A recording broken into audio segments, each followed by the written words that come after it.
Hello everyone, स्वागत है आप सभी के पसंदीदा यूट्यूब चैनल रहा एजुकेशन में। 69,000 सहायक अध्यापक भर्ती में काउंसलिंग के लिए कौन कौन से डॉक्यूमेंट लगेंगे, एक ये प्रश्न मैक्सिमम लोगों के आ रहे थे। तो मुझे लगता है कि इसी समय मैं ये इन प्रश्नों का जवाब दे दूं, ताकि आने वाले समय में आप और ज़्यादा परेशान ना हों, क्योंकि अब आने वाला समय और भी गंभीरता लेकर आएगा और आप लोगों के लिए पहले से ही जानकारी प्राप्त हो जाएगी। तो आप अपने सारे डॉक्यूमेंट को कलेक्ट कर लेंगे। बहुत ध्यान से फाइल अपने पास रख लीजिए और अच्छे से अरेंज करने लगिए, क्योंकि अब जब ये रजिस्ट्रेशन शुरू हो जाएगा तो हौच पौच में आप बहुत ज़्यादा परेशान हो जाएंगे। ठीक है, तो अपनी परेशानी नहीं करनी है हम लोगों को, बहुत आराम से चलना है, एकदम पेशेंसफुली। ठीक है, और इसमें पूरी जानकारी हम लोग प्राप्त करेंगे कि टोटल 16 डॉक्यूमेंट्स लगेंगे। नोट कर लीजिए, और जितना आपके डॉक्यूमेंट्स हैं अपने डॉक्यूमेंट को खोल कर रख लीजिए सामने। जो मैं बताता जाऊँ क्रमवार उसको अरेंज कर लीजिए और रख लीजिए अपने पास। ठीक है ना, याद रखिएगा कितने सेट इसकी डॉक्यूमेंट्स की बनानी है, फ़ोटोकॉपीज़ कितनी रहेंगी, ये पहले से तैयार रखिएगा। क्योंकि जब काउंसलिंग के समय जाते हैं तो वहाँ पे आप लोग परेशान भी पहली बात ज़्यादा हो जाते हैं, महंगी भी चीज़ें आपको मिल जाती हैं। और दूसरे ज़िले में जाएंगे जहाँ पर आपको मिल जाएगा, मान लीजिए अलॉट हो जाएगा, तो वहाँ पर फिर आपको जगह लोकेशन पता नहीं रहती, फिर परेशानी होती है, भीड़ भी बहुत ज़्यादा रहती है, और आपका नंबर आ गया तो और ज़्यादा परेशानी हो जाती है। तो ये सारी चीज़ों को दूर करना है, अभी से अपनी पूरी तैयारी रखिए। ठीक है ना, रजिस्ट्रेशन प्रिंट से लेकर डिमांड ड्राफ्ट लास्ट कहाँ तक बनेगा, सारी चीज़ें तो पूरा चेक कर लीजिए। और नहीं है तो क्या काम करना है उसके बारे में मैं आराम से लास्ट में बताऊंगा। तो आराम से पेशेंसफुली देखिएगा, कोई जल्दबाजी हमको नहीं करनी है। चलिए स्टार्ट करते हैं वीडियो। काउंसलिंग हेतु पत्रावली तैयार करने हेतु आवश्यक दिशा निर्देश ये जारी है, और इसके बेसिस पर हम लोग सारी डिटेल करेंगे। ये आपकी पिछली भर्ती का है, ठीक है ना। और इस भर्ती का जारी कब होगा, जब काउंसलिंग आपका आ जाएगा, और उस समय बहुत लेट हो जाएगी। अगर ये जब आता है और मैं आप लोगों को बताऊं वीडियो में, तो बहुत ज़्यादा टाइम लग जाएगा उस टाइम में। ठीक है, फिर आप अरेंज भी नहीं कर पाएंगे, आपके पास समय भी कम रहेगा। तो इसी वजह से पहले हम लोगों को पूरा लिस्ट ये है, ये इसमें जितने डॉक्यूमेंट्स है सबके बारे में चर्चा करेंगे। अब आप बोलेंगे सर यहाँ पे धुंधला दिख रहा है, कोई दिक्कत नहीं है, इसको हम साफ़ कर लेते हैं। आइए एक एक करके बातचीत स्टार्ट करते हैं। अब साफ दिख रहा है, चलिए तो एक एक करके बातचीत स्टार्ट करते हैं। काउंसलिंग में प्रतिभाग करने वाले समस्त अभ्यर्थी निम्न क्रमानुसार अपनी समस्त अभिलेखों की छाया प्रति वाली दो दो पत्रावलियां तैयार करें। ठीक है, दो दो सेट आपको तैयार करना है, ध्यान रखिएगा। वैसे अभी अगर मैं आपको बताऊं एग्जैक्ट सिचुएशन क्या होती है, पिछली भर्ती का जो अनुभव रहा है लोगों का, वो जो साझा हुआ है, उन अनुभव के आधार पर आपको बता रहा हूँ, कम से कम आप 5 से 6 सेट ये फ़ोटो कॉपीज़ तैयार कर लीजिएगा। अब आप बोलेंगे सर यहाँ पे दो ही दो बोला गया है, मैं बता रहा हूँ आपको, बहुत ध्यान से सुन लीजिए। कम से कम इतनी सेट आपकी जो दो दो बताई जा रही है ना, ये पूरी यूज़ हो जाएंगी, और आपका डॉक्यूमेंट मान लीजिए वहाँ पर सबमिट हो गया, फिर आप करेंगे क्या, फिर आप कुछ नहीं कर सकते। बीएसए ऑफिस में आपका डॉक्यूमेंट सबमिट हो जाता है, फिर आगे देखिए 5 से 6 मैं क्यों बोल रहा हूँ, आपको कोई नहीं बताएगा, क्योंकि अनुभव होना भी चाहिए ना इस चीज़ के लिए। याद रखिएगा 5 से 6 क्यों बोल रहा हूँ, बीएससी ऑफिस में 2 जमा हो जाता है, बीआरसी पे जमा हो जाता है, फिर जिस प्राथमिक पे जाते हैं वहाँ पर भी सबमिट हो जाता है। फिर आपके पास भी एक होना चाहिए, ताकि भविष्य में कहीं अब फिर मांग लिया जाता है मान लीजिए, तो आप दे सकें। अब ये ना हो कि भविष्य में मांग लिया जाए मान लीजिए, और आपका बीएससी ऑफिस में आपका ओरिजिनल डॉक्यूमेंट सबमिट है, तो आप फिर जाएंगे बीएससी ऑफिस, तो वो एक थोड़ा निगेटिव इम्पैक्ट पड़ता है, सर मेरा डॉक्यूमेंट दे दीजिए, मैं फ़ोटो स्टेट कराना भूल गया था। तो वो एक शिक्षक के ऊपर फिर प्रश्न चिन्ह उठने लगता है कि आप जिम्मेदार नहीं है, तो वहाँ पर बुरा लगता है हम लोगों को। तो अपनी तैयारी पहले से रखिए, कम से कम बता रहा हूँ 5 से 6 सेट अपने पास रख लीजिए फ़ोटो स्टेट करा के हर डॉक्यूमेंट्स के। ठीक है, आई होप आप इसको समझ चुके होंगे। आइए अब एक एक बात पर क्या क्या डॉक्यूमेंट्स है उसको देख लेते हैं।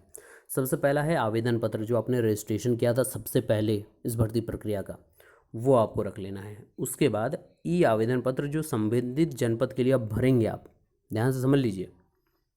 ठीक है, और इसमें जो आपका रजिस्ट्रेशन होगा वो आपको अपने पास रखना ही रखना है। इसके अलावा जो बैंक ड्राफ्ट आप जमा करेंगे सचिव उत्तर प्रदेश बेसिक शिक्षा परिषद के नाम से, सामान्य ओबीसी के लिए वहीं पुराना है 500 रुपये, अनुसूचित जनजाति जाति के लिए 200 रुपये, और विकलांग लोग के लिए जो पीएच मित्र हैं उनके लिए निःशुल्क है। ड्राफ्ट के पीछे आपका नाम होना चाहिए, आपके पिता का नाम होना चाहिए, आपकी श्रेणी कैटेगरी कौन सी आपकी है, रजिस्ट्रेशन नंबर आपका, मोबाइल नंबर याद रखिएगा, बहुत इंपॉर्टेंट है, इसी से पूरे काम होंगे। और अब यही करिएगा कि अब किसी साइबर कैफ़े वाले का नंबर ना दीजिएगा, स्वयं का नंबर एक्टिवेटेड जो हो वहीं दीजिएगा, क्योंकि पूरे भर्ती प्रक्रिया के दौरान सारी चीज़ें इसी से होंगी। नियुक्ति प्राप्त करने के बाद भी ऐसा नंबर दीजिएगा जो आपका कम से कम चले 6 महीने साल भर आगे तक। ठीक है, इसके अलावा समस्त शैक्षिक प्रशिक्षण संबंधी जितने मूल अभिलेख हैं, जाति निवास, विशेष आरक्षण, ये सारी चीज़ें इसके अंतर्गत आ जाती हैं। ठीक है, जितने शैक्षिक हाई स्कूल से लेकर हाई स्कूल का अंक पत्र प्रमाण पत्र आपके पास होगा, इंटर का अंक पत्र प्रमाण पत्र होगा, फिर ग्रेजुएशन का आपका सारा होगा, डिग्री होगी। जिसके पास डिग्री नहीं होगी वो प्रोविज़नल लगाएंगे। अब कई लोग बोलेंगे सर प्रोविज़नल, इस समय तो लॉकडाउन है, प्रोविज़नल भी नहीं मिल पाएगा। तो कोई दिक्कत नहीं है, वो तो सबके साथ होगा ना, आपके साथ तो होगा नहीं। पूरे प्रदेश का यही हाल है, तो आपको परेशान होने की तनिक भी आवश्यकता नहीं है। आप एफिडेविट दे सकते हैं, आपको समय दे दिया जाएगा। लॉकडाउन जैसे ख़त्म हो जाता है, स्थितियाँ समान होती है, आप वहाँ पर ले आके सबमिट कर देंगे। बस एफिडेविट इसीलिए दिया जाता है। चलिए आगे कुछ और बात कर लेते हैं। अब देखिए, मूल अंक प्रमाण पत्र कौन कौन से होंगे, उन सारी चीज़ों पर अब आइए हम लोग चर्चा कर लेते हैं। पहला है हाई स्कूल का अंक पत्र प्रमाण पत्र, मैंने बता दिया। इंटरमीडिएट का भी अंक पत्र और प्रमाण पत्र। स्नातक के समस्त अंक पत्र तीनों सालों के, अगर आप ईयर वाइज में रहे हैं स्नातक में तो तीनों सालों के, आपका सेमेस्टर रहा है तो 8 सेमेस्टर का या 6 सेमेस्टर, जिस प्रकार के आपका रहा हो। अगर आप बीटेक किए होंगे या आप बीएससी एजी किए होंगे तो 4 वर्षों का आपका रहा होगा, है ना। ऑनर्स आपका रहा होगा तो उसका 8 सेमेस्टर का लगेगा। 3 वर्षों का रहा होगा तो 6 सेमेस्टर का लगेगा। ठीक है, तो उस हिसाब से आप समझ लीजिएगा। बाकी इसके साथ साथ आपको प्रमाण पत्र, डिग्री या कोई डिग्री, नहीं तो प्रोविज़नल आप लगाएंगे, और प्रोविज़नल नहीं होने केस में एफिडेविट। आगे, अगर आपने बीटीसी किया है, बीएड किया है, विशिष्ट बीटीसी किया है, डीएड किया है, बीएलएड किया है, तो उसके द्वारा जो मान्यता जो होती है 2 वर्ष का डिप्लोमा, वो आप यूज़ कर लेंगे। ठीक है, और बीएड है तो 2 वर्ष का आपका जो डिग्री है वो आपका यूज़ हो जाएगा। अंक पत्र भी होंगे वहाँ पर। ठीक है, आपका प्रमाण पत्र भी होगा। यहाँ ये सारी चीज़ें आप समझते हैं।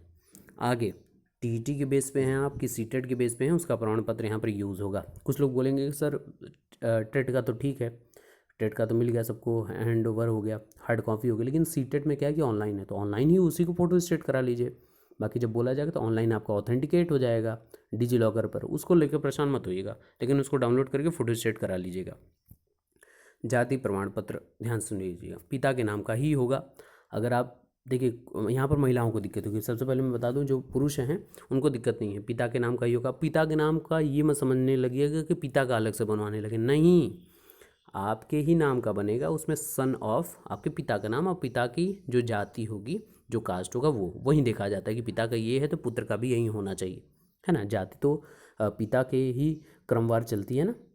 ठीक है, यहाँ पे महिलाएं होंगी, महिलाओं में 2 आपके केस बनेंगे। पहला केस क्या बनेगा, पहला केस ये बनेगा कि जिनकी फॉर्म भरते समय आप शादीशुदा थी तो आपके पति का चलेगा, फिर तो आपको परेशान होने की आवश्यकता नहीं। लेकिन आपने फॉर्म भरा था तब पिता का था, अब शादी हो गई है तो कोशिश करिएगा कि पिता का ही चलने दीजिएगा। अगर आपका एड्रेस सारी चीज़ें चेंज हो चुकी हैं तो एफिडेविट लगाकर अपने पति का भी यूज़ कर सकते हैं, तो परेशान मत होइएगा। ठीक है, फिर इसके बाद निवास प्रमाण पत्र। उत्तर प्रदेश में कम से कम 5 वर्ष का निवास जो है वो वैलिडेट होगा, लेकिन बीच में आपका हाई कोर्ट का अपडेट आ गया था कि निवास वाला जो प्रक्रिया है इस पर वैलिडेट नहीं होती, तो उसमें 68,500 में लोगों को छूट मिल गई थी। हालांकि अपनी तरफ से आप सुरक्षित रहिएगा इसको लेकर। विशेष आरक्षण प्रमाण पत्र, जैसे पीएच मित्र हैं, एक्स सर्विसमैन हैं, फ्रीडम फाइटर हैं, उनको अपना प्रमाण पत्र यहाँ पर लगाना होगा, और शिक्षा मित्र बंधु जो हैं उनको अपना यहाँ पर लगाना होगा। 4 फोटो साइज़ रंगीन फ़ोटो अपने खिंचवा लीजिएगा, 16-32 जितने भी हों, क्योंकि जितने सेट लगाएंगे आपको हर जगह यूज़ होगा। ठीक है ना, तो कम से कम 16 या 32 जो फ़ोटोज़ आती हैं वो करवा लीजिएगा, एक बार ही में ही सारे क्रियाकलाप आपके हो जाएंगे। ठीक है, और इसके बाद फिर आपका आ जाएगा पहचान पत्र, जो आपका आईडी प्रूफ है। आईडी प्रूफ में कई लोग कई प्रकार की चीज़ें पूछ रहे हैं, जैसे कई लोग पूछ रहे हैं कि सर मेरा पैन कार्ड है या जो मेरा वोटर आईडी है वो खो गया, मिल नहीं रहा। तो कोई दिक्कत नहीं है, आपने उसको यूज़ किया है फॉर्म भरते समय तो वो खो गया है, तो उसकी जगह एक एफिडेविट लगा के अपना नया प्रूफ, आईडी प्रूफ लगा दीजिएगा कि ये एफिडेविट है, मेरा नहीं मिल रहा है और इतना कम समय है, हम उसको नहीं प्राप्त कर सकते हैं, अप्लाई कर दिया है वगैरह वगैरह। तो आप इसके लिए ये वाला आईडी प्रूफ आप ले सकते हैं और ऑथेंटिकेट इसको कर सकते हैं आप। ठीक है, 100 रुपये का जो स्टाम्प लगता है, अभी आने वाले समय में आपको ये निकल जाएगा किसके स्टाम्प पेपर शपथ पत्र मैंने बता दिया कैसा लगता है। ठीक है, अगर आप बोलेंगे तो इसको मैं दिखा दूंगा आपको। और अगर शादीशुदा हैं तो ये आपको दिखाना पड़ेगा शपथ पत्र, और बैंक ड्राफ्ट की छाया प्रति, जो बैंक ड्राफ्ट आप बनवाएंगे, डीडी जिसको लोग बोलते हैं, डिमांड ड्राफ्ट या बैंक ड्राफ्ट जो भी बोलिए इसको, तो वो आपका जनरल और ओबीसी के लिए 500 रुपये जो था उसका, SC ST मित्र जो हैं उनके लिए 200 रुपये, और PH मित्रों के लिए निःशुल्क है, तो वो आप यूज़ करेंगे। तो ये पूरा है आपके पास जितना चीज़ें हैं ये आपके समक्ष है। फटाफट इसका स्क्रीनशॉट ले लीजिए और इसी के अनुसार आप अपनी सारी चीज़ें लगा लीजिए।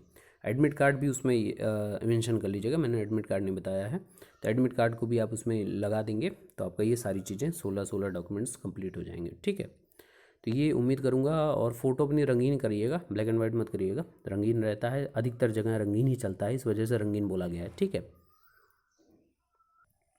तो इस छोटे से वीडियो में आप, मुझे उम्मीद है कि आप लोगों को मैक्सिमम क्वेश्चन मैंने बता दिए हैं। और फिर भी अगर आपकी इसमें किसी में कमी है तो आप इसकी जगह एक एफिडेविट आप यूज़ कर सकते हैं। एफिडेविट हर मर्ज की दवा है, आपको कोई दिक्कत है एफिडेविट लगा सकते हैं, कुछ समय आप मांग सकते हैं, फिर उसके बाद आप उसको सबमिट कर सकते हैं। पुनः बोल दूँ, डॉक्यूमेंट के कम से कम 5 से 6 फ़ोटो स्टेट अपने करा लीजिएगा और फाइल तैयार कर लीजिएगा अभी से, ताकि आपको बाद में दौड़ धूप होने लगती है जब आप काउंसलिंग कराने जाते हैं तो वहाँ पर आप खुद परेशान होते हैं। तो परेशान नहीं होना है, और इस वीडियो को बनाने का एक ही मकसद है, आपकी परेशानी को दूर करना। मैक्सिमम लोगों तक पहुँचा दीजिएगा ताकि उनकी भी परेशानी दूर हो सके। Best of luck, thank you so much.